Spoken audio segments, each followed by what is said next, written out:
انسي بقى تحمير الدقيق في السمنه، وتعالي بقى هقولك هتعملي طريقه مكرونه بشاميل حلوه قوي وخفيفه وهتعجبك جدا جدا. بشاميل سهل قوي قوي وكمان خفيف ومش متعب ومش هنحط ماده دهنيه كتير، وهتنفع قوي المكرونه دي للناس يا جماعه اللي عامله دايت، هتبقى حلوه قوي معاهم برده كمان، حلوه قوي قوي. يلا بقى كده نبدا نعمل مع بعض البشاميل. هجيب معايا كده كيلو ونص من اللبن، وهنزل عليهم بست معالق دقيق. تمام. لكل كيلو بحط 4 معالق دقيق. هقلب كده كويس قوي عشان اي تكتلات او اي كلكعه فيه. وهنزل بربع معلقه فلفل اسود صغيره، وممكن تحطي بدلها فلفل ابيض لو حابه، ورشه 7 بهارات صغيره برده كمان. بس والملح بتاعي بقى هظبطه، انا بحب البشاميل بتاعي يكون الملح بتاعه خفيف، ما يكونش فيه ملح كتير. هحط بقى معلقه سمنه صغيره، ولو حابه تحطي اكتر حطي، حابه تحطي اقل برده براحتك. تمام. هبدا بقى كده اولع النار، وهبدا بقى اقلب معايا كده. هيطلع كريمي وحلو قوي قوي. بجد فعلا احسن بكتير قوي من اللي بتحمري الدقيق في السمنه او في الزبده، لان شايفه بياخد ماده دهنيه كتير قوي قوي، بيبقى طعمه كمان مش حلو. جربوه بالطريقه دي هيعجبكم قوي. تمام. المكرونه معايا هتكون مستويه نص تسويه، مش هكون مسويها تسويه كامله.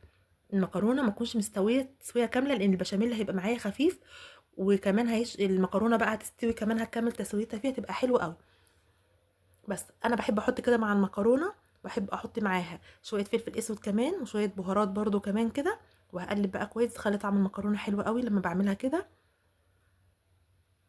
بس بقى كمان هكون بقى مظبطه الصينيه بتاعتي دهناها بماده دهنيه، لو حابه تدهنيها، مش حابه خلاص هي كده كده مش هتلزق اصلا. هنزل بنص المكرونه، والنص التاني هحطه بقى على الوش.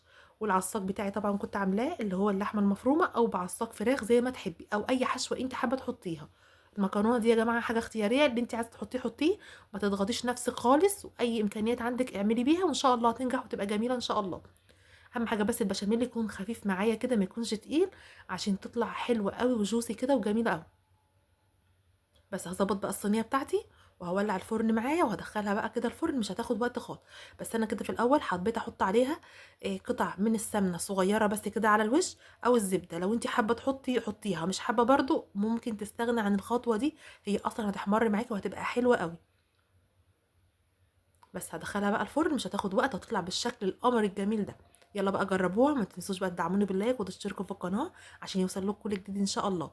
يا رب يا رب بقى كده تعملوا لي تعليق على الفيديو، عشان الفيديو يوصل لكل الناس. ويا رب يا رب يا رب كل سنه وانتم طيبين، ورمضان كريم عليكم وعلى المسلمين جميعا. السلام عليكم ورحمه الله.